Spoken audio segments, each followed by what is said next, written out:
por donde el Señor nos dirige. Amén. Así que vamos a continuar con nuestra serie del Espíritu Santo, concretamente del don de profecía. Así que vamos a leer, como tenemos por costumbre, el Evangelio de Juan, capítulo 14, verso 15 en adelante. Dice: si me amáis, guardad mis mandamientos, y yo rogaré al Padre y os dará otro Consolador, para que esté con vosotros para siempre, el Espíritu de verdad, el cual el mundo no puede recibir, porque no le ve ni le conoce, pero vosotros le conocéis, porque mora en vosotros y estará en vosotros. Amén a su palabra.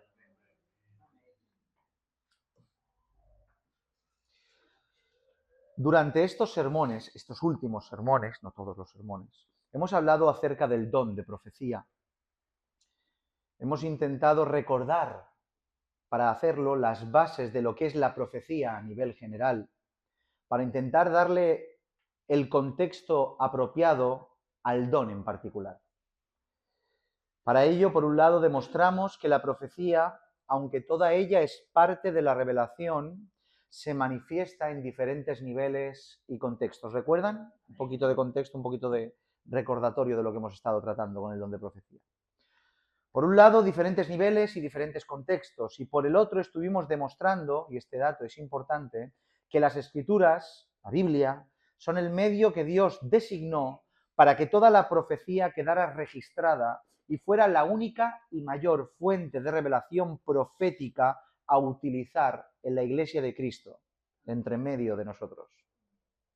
Y todo esto lo hablamos no para señalar que el don de profecía no sigue operativo, sino para ubicarlo en el contexto que corresponde. Cuando uno tiene todas las partes del puzzle, sabe dónde va cada pieza y le ubica en cada pieza el lugar que le corresponde. Ni la eleva ni la minusvaloriza, le da el lugar apropiado que le corresponde. Dicho esto, comencemos hoy a abordar lo que es el don de profecía en sí, empezando por enunciar lo evidente, algo que ya hemos ido diciendo, pero lo tenemos que seguir diciendo, y es la evidencia de su vigencia.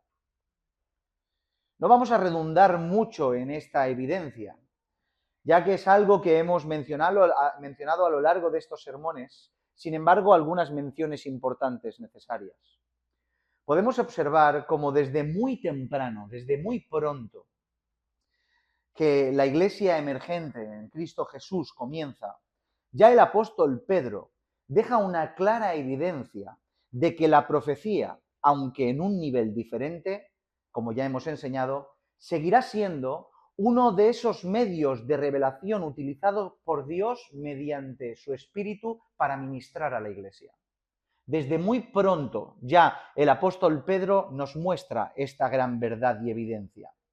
Todo el mundo conoce que 50 días después de la muerte de nuestro Señor Jesucristo, del día de la Pascua, 49 días en concreto, el día de 50, en la fiesta de Pentecostés y tras la venida del Espíritu Santo, el apóstol Pedro en su primer sermón citó al profeta Joel diciendo lo siguiente. ¿Saben dónde estamos? Están en el aposento alto esperando la promesa del Espíritu Santo. El Espíritu Santo desciende. Todos reciben al Espíritu Santo como si fuera una llama de fuego, un incendio en un aposento alto. La gente que está desde fuera se queda asombrada de lo que está ocurriendo. Unos malinterpretan lo que pasa, estarán ebrios. ¿Qué ocurre con esto? El apóstol Pedro se pone en pie, empieza a hablar y da su primer sermón espectacular. Y dentro de ese sermón está el contenido que vamos a citar ahora. En Hechos capítulo 2, verso 17 dice: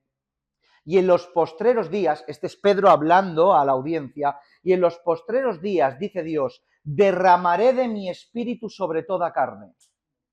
Y vuestros hijos y vuestras hijas profetizarán. Vuestros jóvenes verán visiones y vuestros ancianos soñarán sueños. ¿No hay amén? Amén. Este texto utilizado por Pedro da por iniciado el cumplimiento de la profecía de Joel, dentro del cumplimiento y el inicio del nuevo pacto en la sangre de nuestro Señor Jesucristo, haciendo alusión directa al don de profecía, que a partir de ese momento ya no será exclusivo para algunos, sino que será derramado su espíritu a nivel general para todos aquellos que se conviertan en recipientes del Espíritu Santo, para todos aquellos que han nacido de nuevo, para todos aquellos que han creído en el Señor Jesucristo. Y el apóstol Pedro toma al profeta Joel y toma la primera parte de esa profecía revelada y la enuncia en ese momento específico del tiempo, señalando que ese cumplimiento se está viendo en ese momento. Que en los postreros días su espíritu se derramará sobre toda carne. Más adelante, vemos como el apóstol Pablo, el cual establece las bases del don de profecía, deja de una manera clara y absoluta en su carta a los Corintios que la profecía en tiempos de la Iglesia está totalmente vigente. Primera estancia Pedro, después el apóstol Pablo. Primera de Corintios capítulo 12, verso del 1 en adelante, dice lo siguiente, y leemos algunos versos. Dice: no quiero, hermanos, que ignoréis acerca de los dones espirituales. Sabéis que cuando erais gentiles, se os extraviaba llevándoos como se os llevaba a los ídolos mudos. Por tanto, os hago saber que nadie que hable por el Espíritu de Dios llama anatema a Jesús, y nadie puede llamar a Jesús Señor si no es por el Espíritu Santo. Ahora bien, hay diversidad de dones, pero el Espíritu es el mismo, y hay diversidad de ministerios, pero el Señor es el mismo, y hay diversidad de operaciones, pero Dios, que hace todas las cosas en todos, es el mismo. Pero a cada uno les es dada la manifestación del Espíritu para provecho, porque a este es dada por el Espíritu palabra de sabiduría, a otro palabra de ciencia según el mismo Espíritu, al otro fe por el mismo Espíritu, y al otro dones de sanación por el mismo Espíritu, y a otro hacer milagros, a otro profecía, a otro discernimiento de espíritus, a otros diversos géneros de lengua, y a otro interpretación de lenguas, pero todas estas cosas las hace uno y al mismo tiempo, las hace uno y el mismo Espíritu, repartiendo a cada uno en particular como Él quiere. Amén a su palabra. Solo un par de capítulos más adelante encontramos otra referencia significativa del apóstol Pablo a los Corintios, en el capítulo 14, versículo 1 en adelante, que dice: seguid el amor y procurad los dones espirituales, pero sobre todo que profeticéis. Así pues, como ya hemos mencionado cuando hablamos del continuismo y el cesacionismo, no es que no solo no exista ninguna mención que hable de un cese de los dones espirituales, sino que cuando acudes a las Escrituras vemos precisamente todo lo contrario. Vemos al apóstol Pedro citando al profeta Joel que su espíritu será derramado sobre toda carne en el momento en que todos empezaron a hablar diferentes tipos de lenguas, y el apóstol Pablo instruyendo a los corintios de que anhelen, aclamen, pidan por los dones espirituales, y que entre esos dones está el profetizar. Por tanto, aunque es cierto que sería mucho más fácil decir que los dones de profecía han cesado porque ya no tendríamos que lidiar con ese inconveniente, no podemos quitar de un plumazo todo aquello que quizá nos traiga dificultades, sino que tenemos que ser serios y honestos con lo que encontramos en la palabra del Señor. Amén. Aunque en ocasiones sea difícil de entenderlo, de aplicarlo y de legislarlo en medio de una congregación local. Pero vayamos al punto en cuestión. ¿Qué es exactamente el don de profecía? Hemos hablado de lo que es la profecía en general, pero ¿qué es concretamente el don de profecía?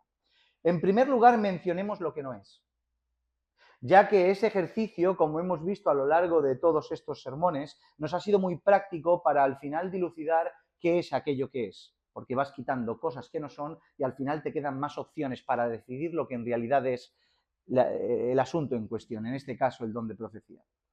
Por un lado, aunque ya hemos dejado bien claro que las escrituras son el medio profético a tener en cuenta por encima de cualquier otro, la predicación regular, esto que estamos haciendo en esta tarde, aunque es profecía predicada, ya que tomamos las escrituras y las citamos y las mencionamos, no es el don de profecía. Porque en muchas ocasiones se ha entendido o hemos entendido que las Escrituras, llevándolas al lugar del extremo, creyendo que la profecía está vigente en el Nuevo Pacto, en la Iglesia actual, porque se predica la palabra del Señor. Equiparando la predicación al don de profecía, pero no. Aunque cuando se predica estamos hablando profecía, no tiene que ver con el don de profecía en particular. Por tanto, es profecía, pero no es el don de profecía. Por otro lado, el don de profecía está diferenciado, tiene necesariamente que estar diferenciado de los otros dones del Espíritu, lo que nos fuerza a entender el don de profecía de una forma diferente a los dones de sabiduría, de ciencia y discernimiento. No tiene sentido que expliquemos lo que es el don de profecía de la misma manera que el discernimiento, el don de ciencia, el discernimiento. Ya en su momento, cuando estudiemos esos dones, intentemos, con la ayuda del Señor y con mucha dificultad, diferenciar de alguna manera qué es lo que abordaba cada don en particular. Y el don de profecía también tiene que ser interpretado de esa manera. Por tanto, el don de profecía no puede ser esa palabra de sabiduría que es capaz de discernir lo que ocurre más allá de lo que todo el mundo ve. Tampoco puede ser la palabra de ciencia que capacita al hombre con el conocimiento necesario para atender las diferentes dificultades que surgen en el camino del Evangelio, o el discernimiento que, entre otras cosas, da la capacidad de diferenciar entre el acierto y el error. Por tanto, teniendo en estas cosas mencionadas lo que no es la profecía, nos tenemos que hacer la pregunta, ¿qué es lo que nos queda? ¿No? ¿Qué es el don de profecía? Pues si no es la palabra de ciencia, palabra de sabiduría, palabra de discernimiento, no es cuando se predica, ¿qué es lo que queda? Para tener una idea más acertada de lo que es, encontramos en las Escrituras, por lo menos, dos rasgos específicos en que el don aparece y que nos da una idea aproximada de lo que en realidad y concretamente es el don de profecía. Por un lado, nos encontramos con un par de acontecimientos en particular que nos muestra la manifestación del don de profecía de la manera más común o de la manera en la cual todo el mundo relaciona el don de profecía. Y no es otra que la evidencia. Porque la evidencia, el anticiparse a las cosas futuras, es lo que todo el mundo relaciona más directamente con lo que es un don profético, el don de profecía. Cuando hablamos de evidencia, de predicción, nos estamos refiriendo a esas palabras que predicen el futuro y son comunicadas a un individuo en particular con o a un colectivo de manera general para su orientación y prevención. ¿Están aquí? ¿Me siguen? Es importante que no se pierdan. Eso es videncia. Hablar a nivel particular o hablar a nivel general, una palabra profética, desvelar una evidencia futura para la orientación y la prevención tanto del individuo como del colectivo. El primer texto nos muestra una evidencia a nivel general y es el siguiente. Hechos capítulo 11, verso 28. Dice: y levantándose uno de ellos, llamado Ágabo, daba a entender por el Espíritu que vendría una gran hambre en toda la tierra habitada, la cual sucedió en tiempo de Claudio. Nos encontramos con la aparición de un profeta llamado Ágabo, el cual predice una hambruna que afectaría a toda la tierra durante el reinado del emperador Claudio I. Y esta historia ocurrió y queda registrada, y Flavio Josefo en su libro de Antigüedades lo cita de una manera específica de que hubo una gran hambre en el 41 al 54 de ese periodo. Y en el segundo texto tenemos el mismo personaje prediciendo el futuro, pero ahora de una forma particular. En Hechos 21, capítulo 10, Hechos capítulo 21, versículo 10 en adelante dice: y permaneciendo nosotros allí algunos días, descendió de Judea un profeta llamado Ágabo, quien viniendo a vernos, tomó el cinto de Pablo y atándose los pies y las manos dijo: esto dice el Espíritu Santo, así atarán los judíos en Jerusalén al varón de quien es este cinto y lo entregarán en manos de los gentiles. ¿Recuerdan la historia? es el apóstol, el profeta Ágabo, que toma el cinto del apóstol Pablo y vaticina este acontecimiento. Estos textos nos muestran manifestaciones del don de profecía en un contexto de la Iglesia de Cristo en forma de evidencia tanto a nivel general como a nivel particular. Una evidencia en un colectivo y una evidencia a una persona en particular. Por tanto, podríamos decir que una de las formas puntuales que el don de profecía puede manifestarse, ya sea a un individuo o a un colectivo, es mediante una revelación futura de un acontecimiento, para orientar y prevenir al individuo o al colectivo sobre el que recae la profecía. Alguien viene, predice el futuro para prevenirte y advertirte de lo que ocurre, o bien a ti o bien a la Iglesia. Cuando hablamos de una revelación de acontecimientos futuros, en ningún momento nos estamos refiriendo a una revelación de eventos escatológicos, en todo el sentido de la palabra a lo que la escatología bíblica se refiere, los sucesos de los últimos tiempos. Las Escrituras, como fuente de revelación profética por excelencia, contiene todos los acontecimientos futuros que están por venir, tanto en boca de los profetas antiguotestamentarios como no en boca del apóstol Juan escribiendo en la isla de Patmos el Apocalipsis. Tenemos todo el contenido profético escatológico necesario y único que el Señor ha decidido revelarnos. No en vano dice la Escritura en el propio libro de Apocalipsis, capítulo 22, versículo 18, lo siguiente: yo testifico a todo aquel que oye las palabras de la profecía de este libro, si alguno añade a estas cosas, Dios traerá sobre él las plagas que están escritas en este libro. Como para ponerse a vaticinar sin sentido aspectos escatológicos concerniente al plan de Dios para con la Iglesia. Si alguno añade, las plagas caerán sobre él. Otra porción de las Escrituras nos revela otra de las formas por las cuales el don de profecía puede manifestarse en tiempos de la Iglesia, y que lo encontramos muy claramente, es la que vemos en la boca del apóstol Pablo una vez más, porque siempre retiramos en Pablo y en la carta a los Corintios para todo este tema.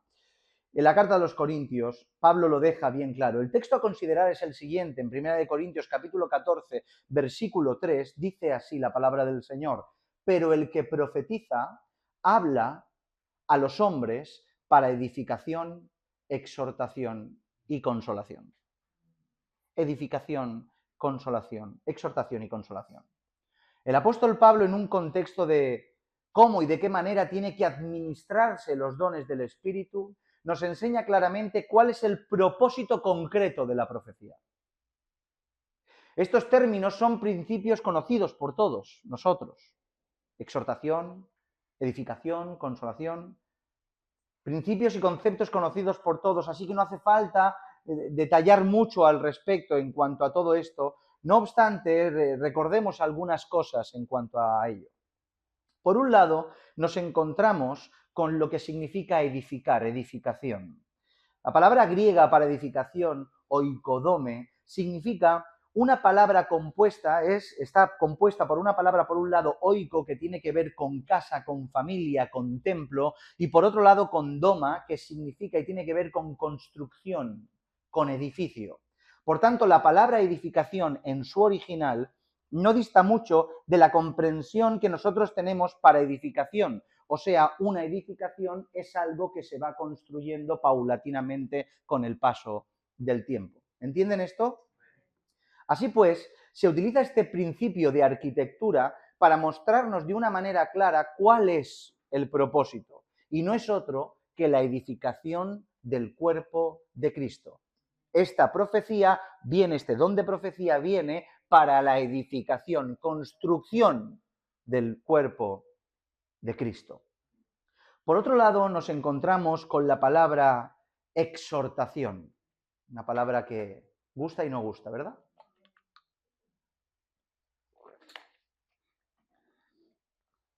Su palabra en griego, paraklesis, significa implorar, consolar y confortar. Eso es exhortación en su etimología. Estas definiciones, tomadas de una forma mal interpretada y cogidas de la mano de una iglesia que se ha desviado de los principios bíblicos, y de lo que en realidad es el trato para con los creyentes y la verdadera exhortación bíblica, da como resultado de que se aplique mal la exhortación a todos los niveles, incluidos con el don de profecía. Recuerdo en mis tiempos que estudiaba las Escrituras para ser pastor, en mis tiempos de candidato, que una de las cosas que me advirtieron desde el minuto 1 es que cada vez que compartiera las Escrituras evitara exhortar a la congregación y me limitara a palabras de aliento y llenas de amor. Tú no exhortes, sino que alienta y comparte palabras de aliento y de amor. Eso me aconsejaban. Y yo en aquel entonces, a pesar de no tener el conocimiento que tengo ahora, ya esos consejos me desajustaron de gran manera, ya que nunca, aunque llevaba poco tiempo en el estudio de las Escrituras, en ningún momento contemplé esta realidad de las Escrituras. Nunca contemplé en la Biblia que la exhortación estuviera reñida con el aliento y con el amor, sino todo lo contrario. Cada vez que veía la exhortación, veía aliento y veía amor. Pero claro, después de descubrir que no solo habían malinterpretado lo que significa verdaderamente exhortar según las Escrituras, sino que también evitaban la confrontación con el pueblo por temor a las consecuencias, entonces entendí por qué nos daban esos consejos, para no confrontar al pueblo y no generar un malestar, aunque hubiera muertes igual. Pero en vez de entender que esas definiciones están en contraposición con decir la verdad, con la disciplina y el trato, así es como lo comprendían. Lo que tenemos que entender es que precisamente ese es el propósito de la exhortación. ¿Sí? Que por medio de decir la verdad y confrontar al pueblo con las Escrituras, el individuo sobre el que cae dicha exhortación automáticamente viene a ser confortado y consolado. Porque el trato de Dios daña pero cura. Y la lisonja del hombre te hace quizás reír y sentirte bien, pero te mata. Y eso es así porque Dios como Padre disciplina y corrige a aquel que tiene por hijo. Por tanto, cuando un creyente verdadero recibe la exhortación de Dios, sea mediante la predicación o mediante el don de profecía, automáticamente, aunque es confrontado con la verdad y es exhortado, recibe la exhortación porque le viene como una caricia del Padre. Ve no a alguien que quiere hacerle daño, sino un hermano que viene con la voz de Dios a ponerlo en su lugar, a hacerlo rectificar de su pecado, a implorarle que se arrepienta para edificarle y exhortarle y consolarle. Y el último aspecto que Pablo resalta en cuanto a los propósitos que tiene la profecía tiene que ver con la consolación. Estas cosas siempre me ponen en un compromiso intelectual cuando estudio estas cosas.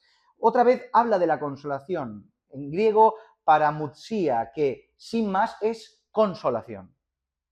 Pero para poder diferenciar la consolación que proviene de la exhortación con la consolación sin más, lo más probable es que tenga que residir en que la reprensión no está explícita en el mensaje. Me explico. Si la exhortación tiene por hecho el que consuela, ¿qué es la consolación?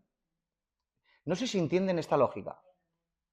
Si exhortar tiene implícito consolar, ¿por qué dice edificar, exhortar? ¿Qué es consolar y consolar?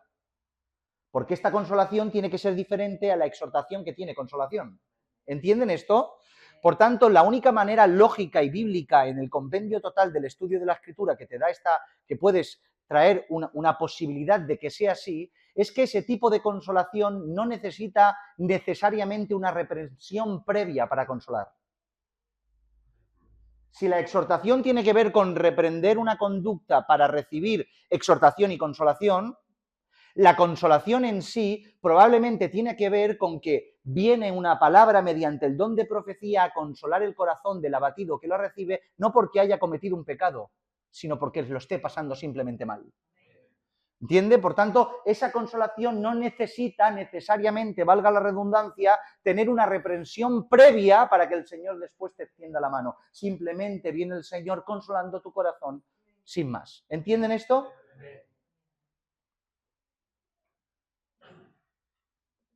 Ahora bien, probablemente con esto terminemos. Me surge una pregunta importante que tiene que ser contestada. Otra incógnita de estas. Si el don de profecía tiene el propósito de la edificación, la exhortación y la consolación, ¿acaso la Escritura cuando se enseña en medio de la congregación no tiene ese mismo propósito? ¿Se lo han preguntado? Si el don de profecía tiene como propósito la edificación, la exhortación y la consolación, ¿acaso lo que estamos haciendo cada día en el culto, predicando la palabra, no tiene esos mismos propósitos? Está de más demostrar por las Escrituras que el propósito del mensaje tiene que ver con el cuidado, tiene que ver con la dirección, tiene que ver con la corrección, tiene que ver con la perfección de los santos, tiene que ver con la exhortación, con la edificación, con la consolación, con todo esto. Por tanto, si ya tenemos suplida esta necesidad, ¿para qué el don de profecía? ¿Qué es entonces el don de profecía en este sentido de exhortar, consolar y edificar? Pues la única respuesta que tengo al respecto de todo esto, que vaya en consonancia con las Escrituras y sea coherente con todo lo que venimos diciendo, es lo siguiente. Y es que el don de profecía que edifica, exhorta y consuela tiene que ver con una palabra específica en un momento específico y para una necesidad específica. Una palabra específica en un momento específico para una necesidad en específico. Eso es el don de profecía. Permítanme explicarles muy rápidamente. Cuando me refiero a una palabra puntual y en específico, no me estoy refiriendo a una palabra nueva, a una palabra que nunca se ha escuchado, que no tenga relación ninguna con la Escritura, no. No me estoy refiriendo a una palabra la cual no podamos encontrar sus bases, sus fundamentos, sus textos, sus consejos en las Sagradas Escrituras. No me estoy refiriendo a eso. No estoy desconectando el don de profecía como una palabra puntual a la profecía en general que tenemos en las Escrituras.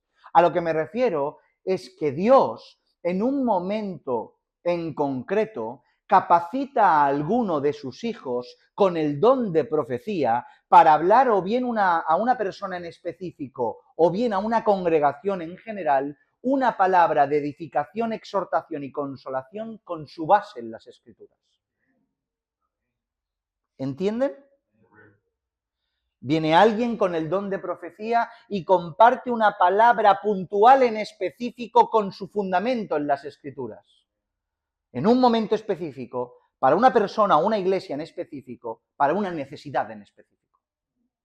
Que va más allá del discernimiento del pastor que ve que hay una necesidad en el pueblo y trae una serie de enseñanzas para ponerle remedio, sino que Dios se utiliza también de esta manera sobrenatural para advertir de una manera concisa y clara o para aconsejar o levantar o alentar al pueblo de esta manera por medio del don de profecía. Solo de esa manera tenemos en cuenta todos los factores y premisas necesarias para que nada se salga de su lugar con el don de profecía.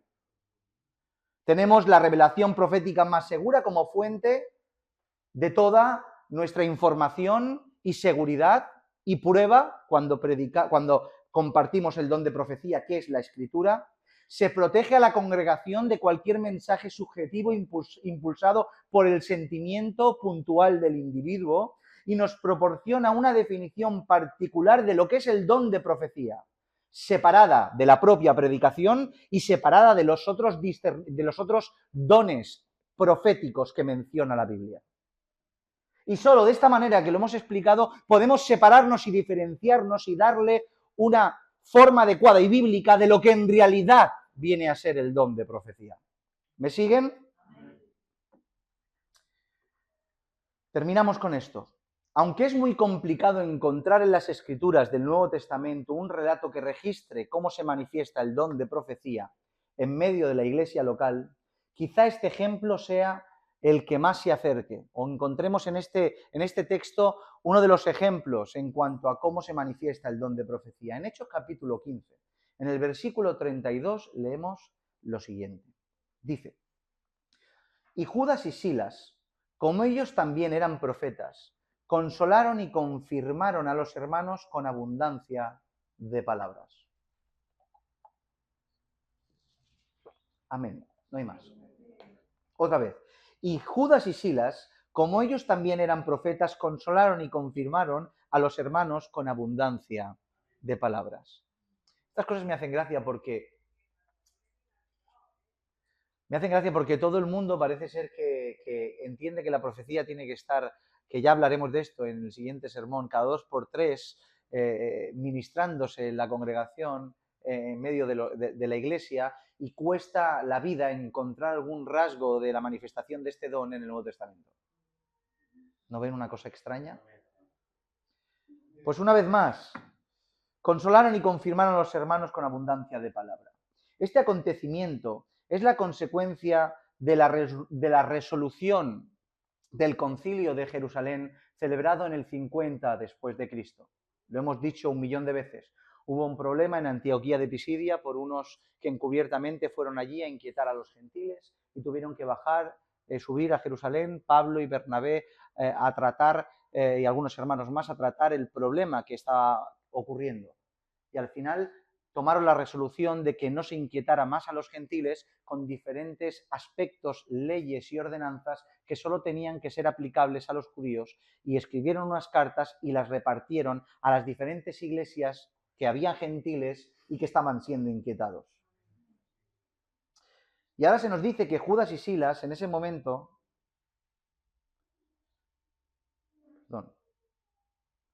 Y ahora se nos dice que Judas y Silas, en ese momento en el cual fueron a repartir dichas cartas, consolando los corazones también de aquellos que las recibieron, como también eran profetas, los consolaron con abundancia de palabra.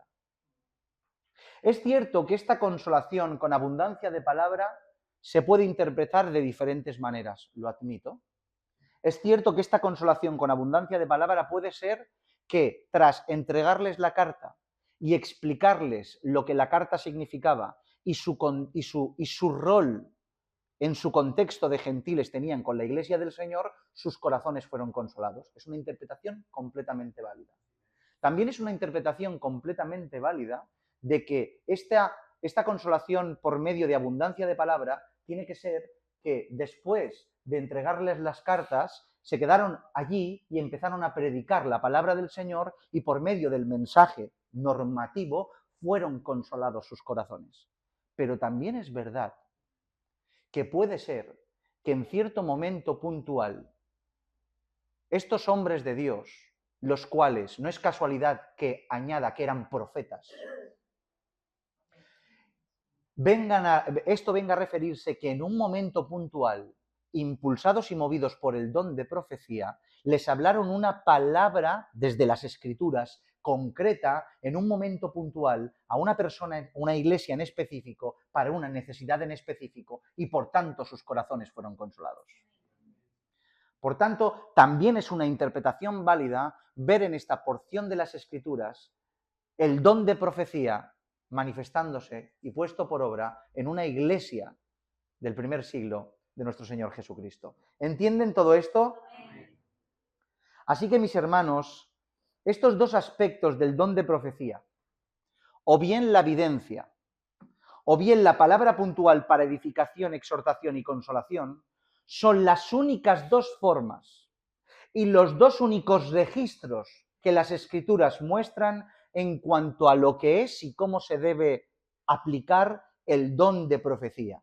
Por tanto, ir más allá de lo que está escrito sería una completa imprudencia e insensatez. No encontramos ningún otro registro que nos dé más luz acerca de lo que el don de profecía es.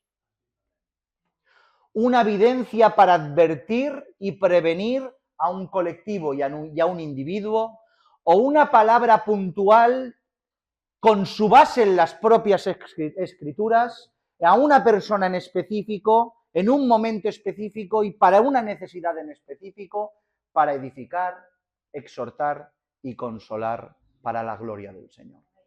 Y que el Señor nos ayude a que dentro de estas verdades que son corroborables en las Escrituras, crezcamos en conocimiento y podamos aplicarlo a la Iglesia del Señor sin inventar nada, ajustándonos exactamente a lo que la Biblia dice, para que sus dones sean puestos por prácticas sin necesidad de hacer algo que no corresponde y salirnos de la voluntad perfecta y preciosa del Señor. Amén. Lo vamos a dejar hasta aquí, para que meditemos en todo esto que hemos hablado, ya que tendríamos que avanzar mucho más. Y creo que hasta aquí lo vamos a dejar y vamos a continuar reflexionando en todo esto. Y en el próximo sermón seguiremos intentando dilucidar por medio de las Escrituras el don de profecía para la gloria de su nombre. Amén. Inclina tu cabeza y vamos a orar al Señor.